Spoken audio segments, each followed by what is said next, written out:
Once upon a festival, the villagers invited a dragon to light the grand bonfire. Sir Scorchalot, the proud dragon, strutted onto the stage, chest puffed with pride. But just as he inhaled, he felt a tickle, a hiccup.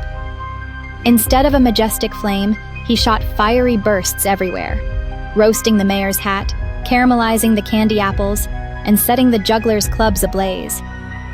The crowd gasped as chaos erupted. Finally, Sir Scorchalot hiccuped so hard he singed his own tail. The mayor sighed. "Next year, we're sticking with matches."